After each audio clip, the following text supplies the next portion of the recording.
Buenos días, Iglesia. Como ha dicho Alex, estamos con la serie de las 5 solas.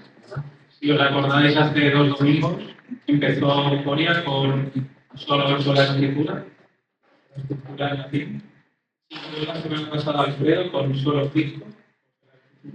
Nos apunta a lo largo de todo el cuerpo que tiene a Jesús, a Cristo, como el final o como lo más importante. Y ahí tenemos 2 solas, que son sola fide y sola gratia, o solo por medio de la fe y solo por medio de la gracia.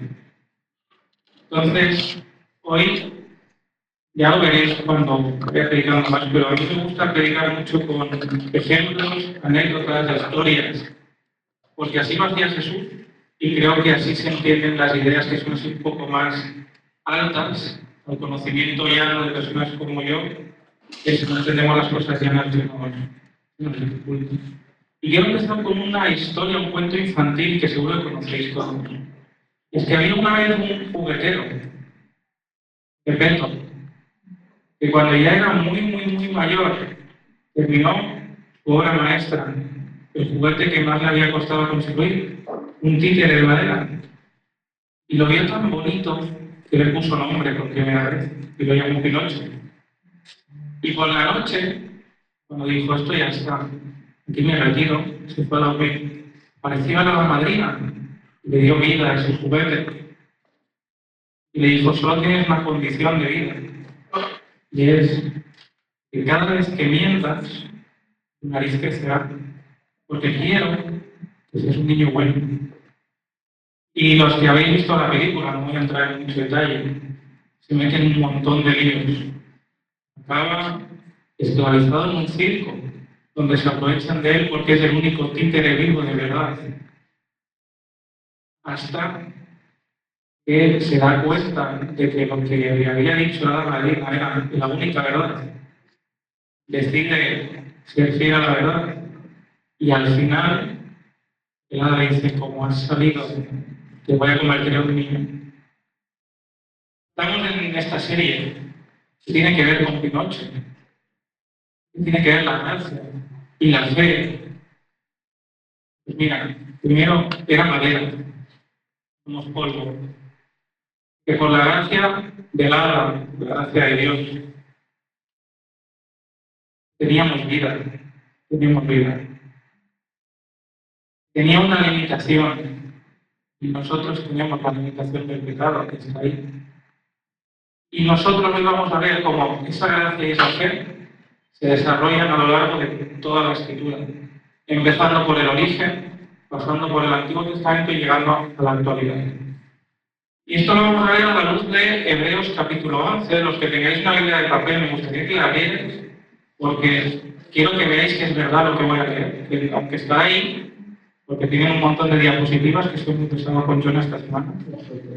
Y va a estar ahí, yo quiero que veáis que está ahí en la Biblia. Entonces vamos a ir a Hebreos y luego lo vamos a ir complementando con otros textos que están en el Antiguo y el Nuevo Testamento.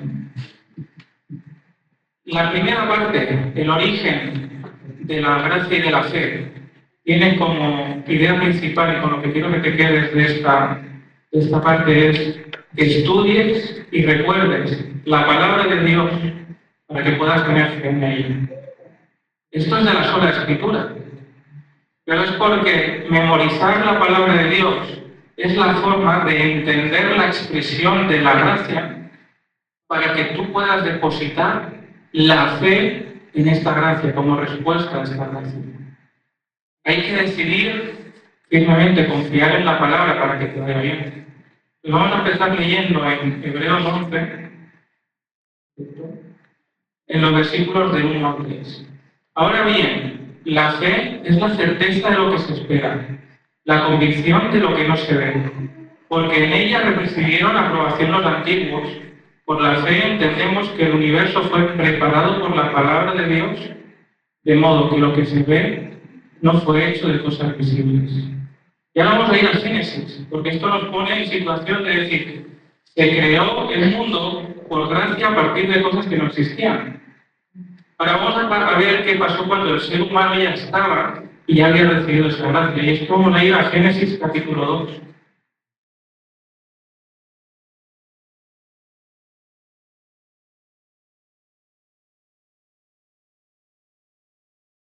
15 al 17, y dice: entonces el Señor Dios tomó al hombre y lo puso en el huerto de Edén para que lo cultivara y lo cuidara. Y ordenó el Señor Dios al hombre, diciendo: de todo árbol del huerto puedes comer, pero del árbol del conocimiento del bien y del mal no comas, porque el día que de él comas, morirás. Y la respuesta del hombre está en Génesis 3. Y la serpiente era más astuta que cualquiera de los animales del campo que el Señor Dios había hecho. Y dijo a la mujer: con que Dios ha dicho, no comeréis ningún árbol del huerto. Y la mujer respondió a la serpiente: del fruto de los árboles del huerto podemos comer, pero del fruto que está en medio del huerto Dios ha dicho, no comeréis de él, ni lo tocaréis para que no muráis. La serpiente dijo a la mujer: pero oye, no moriréis. Pues Dios sabe que el día que él comáis, se abrirán vuestros ojos, seréis como Dios y conoceréis el bien y el mal. Y cuando la mujer vio que el árbol era bueno para comer y que era agradable a los ojos, tomó de su fruto y comió, y dio también a su marido que estaba con ella, y él comió. Contexto: estamos en el momento en el que todo se acaba de crear. Todo, y lo dice en cada día de la creación, en los 6 días, era bueno. Todo. Y todo era gracia, gratis. De ahí viene nuestra palabra gratuito, por gracia. Dios lo ha creado de la nada y sitúa al ser humano con la misión de cultivar y cuidar eso que le han dado gratis, con solo una condición, que es la obediencia. Le dice al ser humano, al hombre y a la mujer, que disfrute de todo menos de un árbol. Pero entonces entra en escena la serpiente, que es Satanás, y decide empezar negando esa gracia. Con que Dios ha dicho que no podéis comer nada. Con que la gracia no existe. Con que te lo tienes que buscar tú. Y Eva le responde, habiendo olvidado parte o habiendo añadido parte de lo que Dios nos había dicho. Sí podemos comer de todo, pero de este fruto no podemos comer ni lo podemos tocar. Pero eso no estaba antes. Esa advertencia es un añadido. ¿Bueno o malo? No lo sé, quizá era la intención de si no lo toco no lo voy a comer. Pero ya no era la verdadera. Ya no conocían el único mandamiento. Y en hebreo, la intención no es no comas, es come de todo lo demás. Esto vendrá después. El enemigo tiene que poner en duda lo que Dios dice para que pensemos que no es gracia, sino todo lo contrario, restricción y desgracia. A mí en el trabajo me preguntan: ¿vosotros los cristianos no bebéis nada, verdad, alcohol? Pues como vais a la iglesia y eso, o menudo rollo, todos los domingos tienes que fichar en misa. O es que tú no has tenido sexo hasta que te has casado. ¿Cómo lo hacías? Y es no entender que hay un momento para cada cosa, y hay una forma de disfrutar la vida que Dios nos ha dado en base a su gracia. Pero para eso hay que conocer cómo es. Y la fe. Porque Adán y Eva vivieron la gracia en su máxima pureza. Dios no los quería obligar a creer. Hasta tu creencia, y mi creencia, es gracia. Porque no nos obliga, nos da a elegir. Ellos, la fe la depositaron en la palabra de Satanás. Dios dijo: si coméis, no moriréis. Antes de la de Dios, si coméis, moriréis. Eligieron dónde depositar su fe. En este caso sabemos que no fue en la gracia.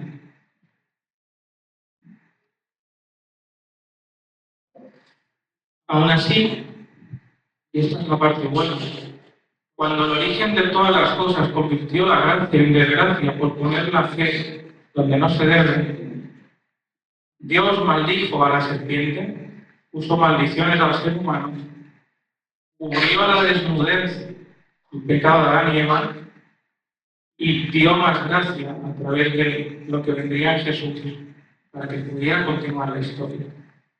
Es decir, si olvidas la palabra de Dios y caes, hay gracia también para levantarnos. Mi hermano, cuando era pequeño, vio que su madre había comprado una tarta y la había puesto en la nevera, hasta el chocolate, y era muy goloso. O algunos de aquí, a mí no me gusta el azúcar, pero a algunos de aquí yo sé que les gustan. Y muy listo le dijo: mami, tengo hambre, ¿puedo merendar? Y su madre le dijo: vale, hijo, abre la nevera y coge lo que quieras, menos la tarta que he comprado. Para el cumpleaños que haremos mañana. Pero él, con un cuchillo, cortó un trozo de detrás de la tarta y la dejó de forma que no se veía. Y merendó tarta. Al día siguiente, cuando estaban la abuela, los tíos, todo el mundo, los primos, sacan la tarta, falta un trozo. Y se monta ahí ya, en vez de disfrutar y demás, la madre dice: ¿qué has hecho? Esto es de ayer, ¿verdad? Esto de cuando te dije que cogieras. La tarta no era mala.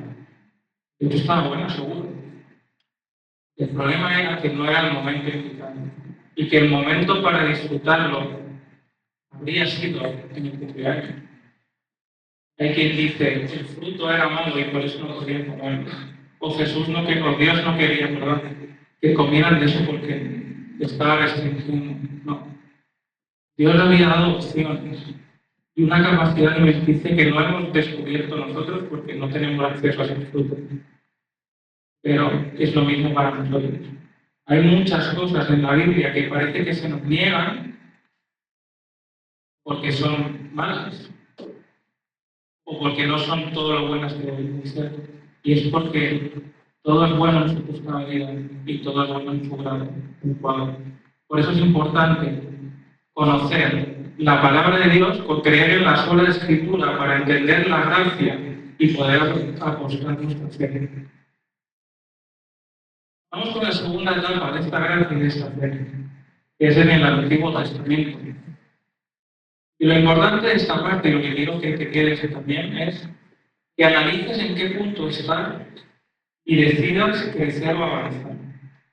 Dicho de otra manera, debes decidir si quieres permanecer en el punto exacto en el que está ahora tu vida, o quieres bien crecer en tu etapa, o avanzar y tener fe en la gracia de Dios para crecer. Vamos a seguir en Hebreos, en el capítulo 11, versículos 6 al 7, y veremos que el autor nos presenta otra vez la fe y la gracia. Y sin fe es imposible agradar a Dios, porque es necesario que el que se acerca a Dios primero crea que Él existe y que remunera o recompensa a los que le buscan. Por la fe, Noé, siendo advertido por Dios acerca de cosas que aún no se veían, con temor preparó un arca para la salvación de su casa, por la cual condenó al mundo y llegó a ser heredero de la justicia que es según la fe. Nos está volviendo al Antiguo Testamento para decir: oye, que la fe ya estaba ahí y la gracia. Pues vamos a ir a Génesis y vamos a ver qué le pasa a Noé. Génesis capítulo 6, versículo 8, y luego saltaremos versículos para no hacer un cambio largo. Pero Noé halló gracia ante los ojos de Jehová. Dijo pues Dios a Noé: he decidido el fin de todo ser, porque la tierra está llena de violencia a causa de ellos. Y aquí que yo los destruiré con la tierra. Hazte un arca de madera de gozo. Y empieza a darle medidas, capacidades, materiales, una lista que podéis leer. Vamos al 22. Y así lo hizo Noé. Hizo conforme a todo lo que Dios me mandó. Muy importante. Antes de darle ninguna instrucción, Noé está viviendo en la gracia de Dios. Lo dice el versículo 8. Noé halló gracia ante los ojos de Jehová. Tenía muy poco conocimiento. Tenía lo que había heredado de Adán y Eva, de ser en sustitución de Abel porque lo habían asesinado. Y de ahí él se había mantenido fiel en medio de esa generación perversa, que se parece mucho a la nuestra. Y aunque Hebreos, el autor, y lo podéis leer, y os animo de verdad a coger el libro de Hebreos capítulo 11, y ir personaje por personaje, volviendo al Antiguo Testamento, a ver la historia de fe y gracia de cada uno. Vamos a centrarnos en Noé. Noé y el arca son Noé y el arca y el diluvio, perdón, son hechos históricos que aparecen en todas las culturas. Los mayas tienen un diluvio representado en sus pirámides. Los conoce absolutamente toda la historia de la humanidad. Y es un contexto en el que Dios se ha arrepentido literalmente de crear al ser humano. Pero vamos a fijarnos en la situación de Noé. Tú imagínate que eres una de las pocas familias que sigue adorando al Dios verdadero y viene Dios y te dice, oye, tú que no has visto la lluvia jamás, porque la tierra se regaba por un vapor de agua que salía, dice Génesis. Por eso Hebreos dice que Noé, siendo advertido por Dios acerca de cosas que aún no se veían, no habían visto nunca la lluvia, no sabían qué era llover, no sabían qué era un diluvio. Y estaban en una zona en la que el mar estaba a cientos de kilómetros. Y le dice que construya un barco del tamaño de un transatlántico, porque va a inundar la tierra. Y además de todo esto, dice Génesis que eso iba a pasar 120 años después. Entonces, hubo gente que escuchó a Noé decirle, oye, que va a llover, va a inundarse todo eso, y murió sin verlo. Y esto nos plantea que ante cualquier advertencia de juicio o ante la gracia de Dios y ante la posibilidad de que pase algo, hay 4 tipos de personas que también hoy en día somos esos 4 tipos de personas. Y los tengo por aquí. El primero es el que no cree y se piensa que no está loco. Es el mismo que hoy en día piensa que yo estoy loco y que lo que estoy diciendo es una absurdez. Es muy lícito que lo crean. Esto no tiene sentido, estáis todos locos. El segundo es el que cree y por ello se sube al arca. El creyente base, el creyente de ya he creído, ya está. Como los animales en el arca de Noé. Más o menos. El tercero es el que cree y ayuda a expandir esa gracia a los demás. Y aquí sería la familia de Noé, que siguiendo el liderazgo de Noé, traían los elementos que eran necesarios, cortaban madera, preparaban paja, recogían comida y luego en el viaje limpiaban los excrementos de los animales. Imaginaos si es fácil limpiar una iglesia comparado con limpiar eso. Que son los que ahora dirían, yo creo, soy salvo y quiero compartir esta gracia con los demás y constituir ese medio de salvación, formar parte de la iglesia como iglesia universal y una iglesia local como estamos aquí.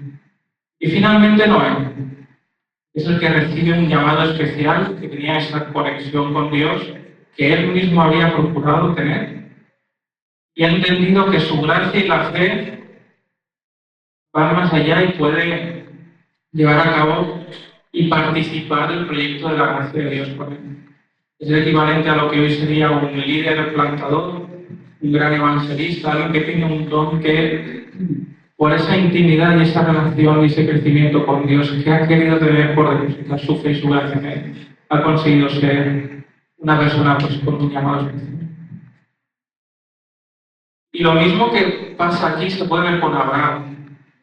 Cuando cree que va a tener descendencia después de haberla tenido tener una concubina, por Sara.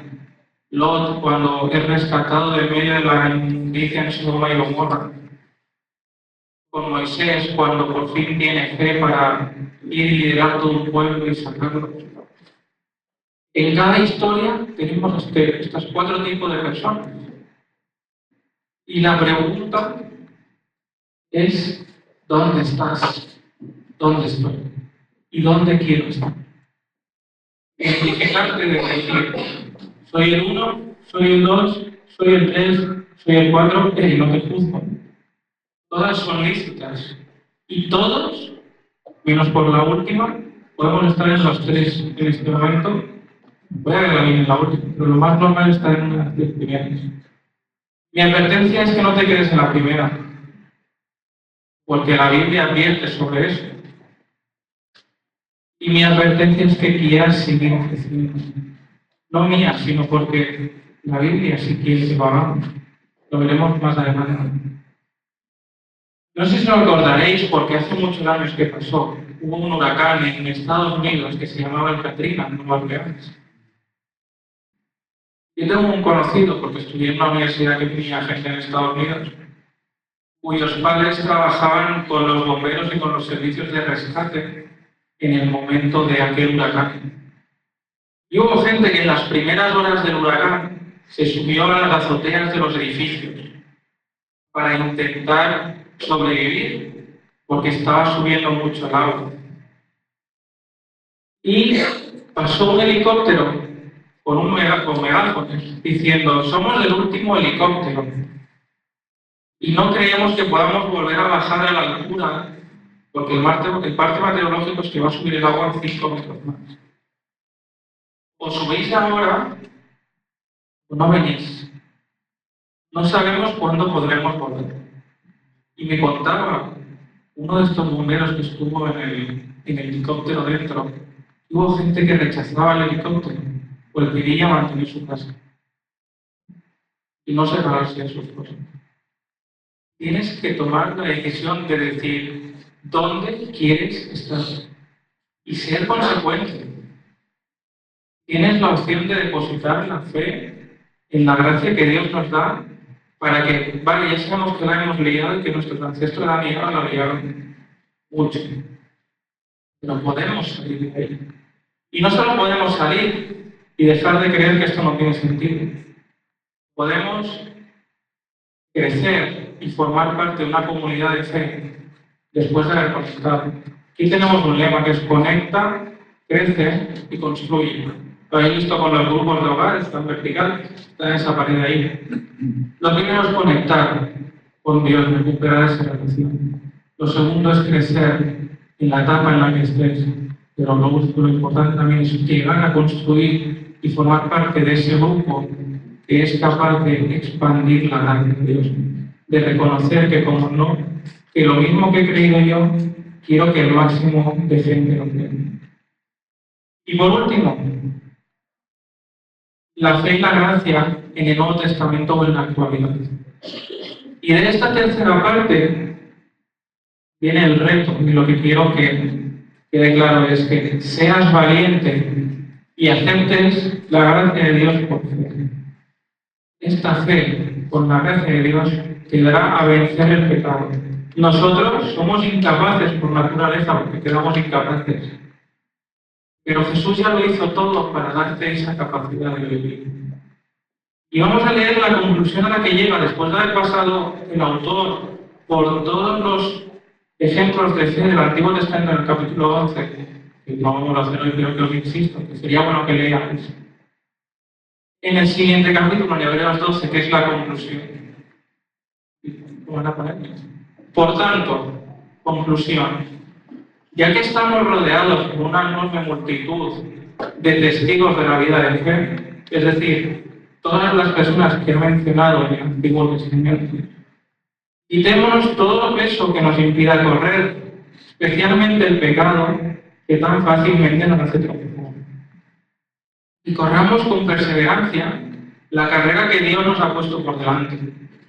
Esto lo hacemos al fijar la mirada en Jesús, el campeón que inicia y perfecciona nuestra fe. Debido al gozo que le esperaba, Jesús soportó la cruz, sin importarle la vergüenza que ésta representaba. Ahora está sentado en el lugar de honor junto al trono de Dios. Pensad en toda la hostilidad que soportó por parte de pecadores, y así no os cansaréis ni os daréis por vencidos. Y es que aquí el autor está diciendo, os he puesto unos cuantos ejemplos del Antiguo Testamento que eran personas normalitas. Si analizamos en los evangelios cómo Jesús vivió en todos los episodios que pasan, porque los propios judíos lo estaban rechazando, puedes ver que aunque era la gracia en persona, ese Cristo que hablaba del cielo, era la gracia personificada, la escritura personificada, en quien cualquier persona que creía y depositaba su fe, llega un momento en Marcos que dice, he notado que ha salido poder por el manto, porque era fe automática. Oye, ¿quién ha sido que se ha salvado? Y toda la multitud lo estaba, ¿verdad? ¿Quién ha sido que se ha salvado? Y es esa fe automática. Y aún él soportó dolor por creer en ella. Pablo lo dice también de forma diferente, que es el versículo como máximo de esto que siempre se usa para la fe y la gracia. Es en Efesios 2. Dice, Dios os salvó por su gracia cuando creísteis. No tenéis ningún mérito en eso. Es un regalo de Dios.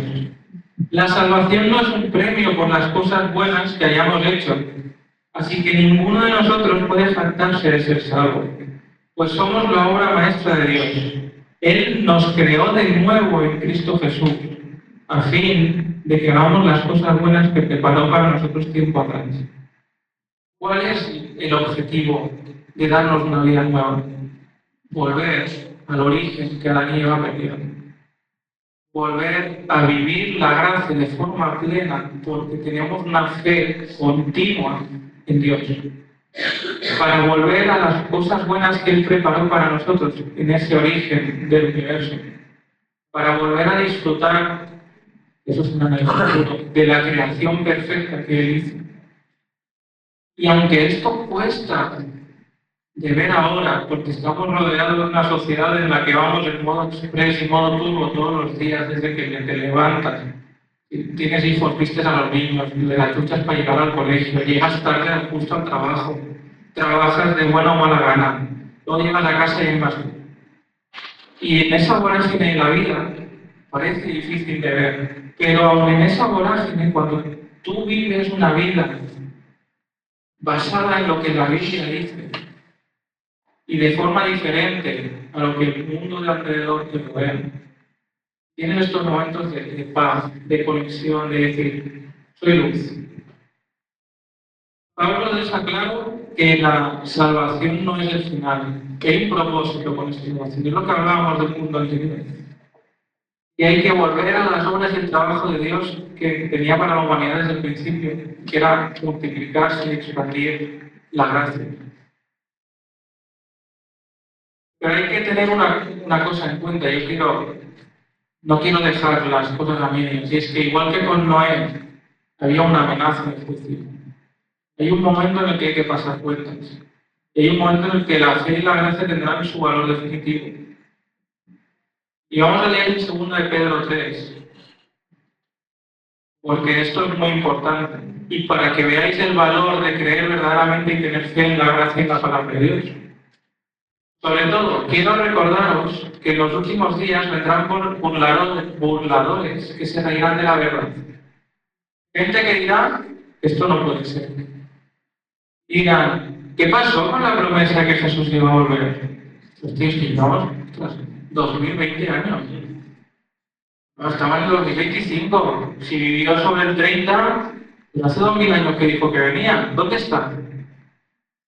Como con Noé, oye, ¿cuándo dices que empieza a llover? No hay nada ahí arriba. Desde tiempos antes de nuestros antepasados, el mundo sigue igual que al principio de la creación. Olvídate deliberadamente que hace mucho tiempo Dios hizo los cielos por orden de su palabra y sacó la tierra de las aguas y la rodeó con agua. Luego usó el agua para destruir el mundo antiguo con un potente diluvio. Por esa misma palabra, los cielos y la tierra que ahora existen han sido preservados para el fuego. Están guardados para el día del juicio, para ser destruida la gente que vive sin Dios. Esta es la advertencia. O crees, o habrá juicio. Y la decisión, lamentablemente, es ahora. Si ya has creído, hay más.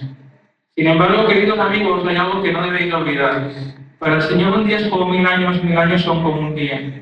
No es que el Señor sea lento para cumplir su promesa, como algunos piensan. Al contrario, es paciente por amor a vosotros. Y esta palabra amor en griego incluye gracia y misericordia, que son sinónimos. Incluye esta espera, de decir, aún estoy esperando a que deposites tu fe en mí.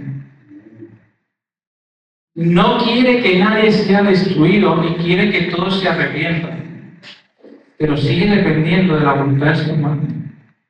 El día del Señor llegará también inesperadamente como un ladrón, no sabemos cuándo. Entonces los cielos desaparecerán con un terrible estruendo y los mismos elementos se consumirán en el fuego y la tierra y todo lo que hay en ella quedará sometido al juicio. Dado que todo lo que nos rodeará será destruido de esta manera, ¿cómo no llevar una vida santa y vivir en obediencia a Dios y esperar con ansias el día que Dios venga y apresurar que llegue? La conclusión de Pablo, Pedro y Hebreos es la misma. Correr una carrera en la que estamos abocados, la que antes hablaba Alex, en la que nos despojemos del pecado lo máximo posible, que eso sí depende de nosotros. No lo haremos al 100% bien porque tenemos naturaleza de pecado, pero lo podemos hacer al máximo. Y vivir una vida en la que la gracia y la fe sean lo nuestro. Seamos luz, que vean en nosotros ese algo diferente que veían en Noé que estaba un poco pirado. No pasa nada. A Jesús lo colgaron de lo loco que pensaban que estaba. El autor de Hebreos habla de leche espiritual en otro capítulo. Hay un crecimiento, hay una multiplicación que nos explicó Miguel, ya no sé si os acordáis en mayo en el retiro. Es importante que una vez estamos en esa fase de ya he creído, si quieres estar en la de no creo, pues esto no es para ti. Tienes que decidir creer. Una vez crees, yo creo, y lo dice, tienes que sentirte impulsado a que esa gracia llegue a ti. Por tu modo de vivir, en primer lugar, porque te pongas a estudiar más la palabra de Dios, porque aprendas a compartir y porque quieras crecer. ¿Cómo podemos hacer eso? Formas prácticas. Ha hablado Alex de los grupos de conexión en esta iglesia, es algo muy bonito. Muy bonito. Yo no puedo ir porque se va mi mujer y yo me quedo en el pequeño.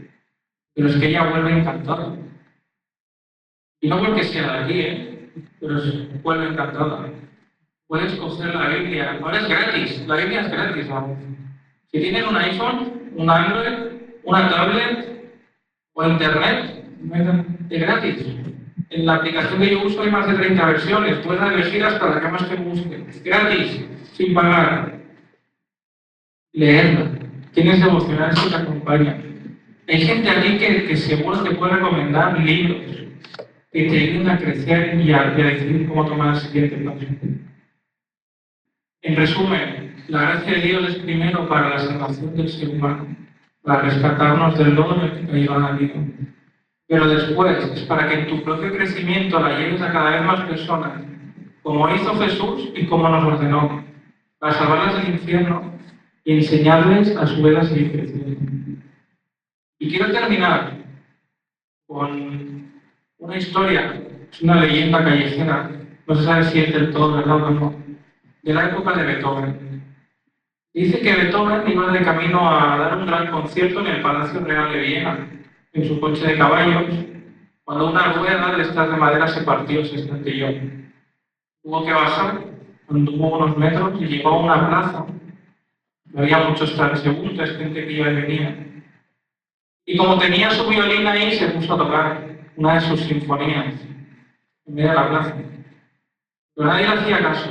Todo el mundo pasaba de largo. Le llamaron de que ya estaba la rueda, se fue. Llegó al palacio y había más de 2000 personas esperando que él tocase. Y que, según han calculado gente que calcula mejor que yo, habían pagado el equivalente entre 300 y 500 euros actuales para escuchar ese sonido. Dios es el mayor violinista y está esperando a que le escuchemos. Todas las religiones que ha creado el ser humano pretenden pagar lo que Dios nos da gratuitamente. Ahora sabemos que esa gracia debe llevarnos a pararnos y escucharle. Escucharle es primordial para saber qué hacer en cada momento y disfrutar su gracia y resistir al pecado. De Noé aprendemos la importancia de saber dónde estoy y dónde quiero estar, y buscar la gracia y la fe para llegar hasta allí. De la exhortación del autor de Hebreos, Pablo a los Efesios, y de Pedro a todos los demás, a tener la valentía para tomar ese siguiente paso. Y esto es lo que quiero que ahora penséis como iglesia, los unos con los otros durante unos minutos. ¿Cuál es mi próximo paso de fe? ¿Dónde quiero creer la gracia de Dios y aplicarla en mi vida a partir de ahora, a partir de hoy o de mañana? Tu paso de fe puede ser acercar a Jesús. Y me encantaría que si hay alguien aquí que todavía no ha aceptado a Jesús, lo haga. Pero vamos a aprovechar estos minutos porque si hay alguien así, pueda acercarse a alguno de los que llevan el colgante o a alguien que sepas, que conozcas, que ha creído, y decirle, oye, mira, yo quiero creer en Jesús. Pues si ya has creído, creo que somos mayoría, que te plantees cuál es el siguiente paso de fe, por pequeño que a ti te parezca, porque el camino son pasos que lo construyen. Y puede ser desde, este año me voy a apuntar al grupo de conexión. Este año voy a leer un capítulo al día de la Biblia. Este año o este mes voy a compartir el Evangelio con una persona en mi trabajo. No te pongas metas difíciles. O, mira, esta semana ya he empezado esta semana porque, mira, he hecho esto y lo compartes. Pues estoy aquí, estoy aquí. Entonces, búscate a alguien que tengas confianza o no, igual ya es más atrevido y puede ser con cualquiera. Y compartid entre vosotros. O qué os está costando. O, mira, he intentado dar este paso de fe, pero no. Hay esto que me frena. Oremos juntos. Tengamos esos 5 o 10 minutos si quieres llego a tocar un poquito, de compartir, de ser iglesia, de orar los unos por los otros, y que podamos salir del paso en el que estamos con saber lo que estamos y pasar al siguiente paso. De 5 o 10 minutitos, y me dicen que estado estáis por ahí los unos por los otros, yo voy a orar ahora por todos y Señor, te damos gracias por tu palabra, te damos gracias por tu gracia revelada desde el principio, por dejarnos elegir por fe si creer, sí o no. Y gracias por la oportunidad de que, aunque a lo largo de la historia ha habido muchas veces en las que te has arrepentido del mal que hemos creado nosotros mismos, sigues ofreciéndonos salvación. Te pido que nos ayudes a cada uno a saber dónde estamos y tomar un paso de fe para seguir creciendo, y que si hay alguien aquí que todavía no ha dado el primer paso de fe, que es creer en ti para salvación, tu Espíritu Santo lo acabe de convencer y le acabe de dar esa gracia para que deposite la fe en ti, y a todos los demás que puedan tomar ese siguiente paso. En el nombre de tu Hijo Jesús. Amén.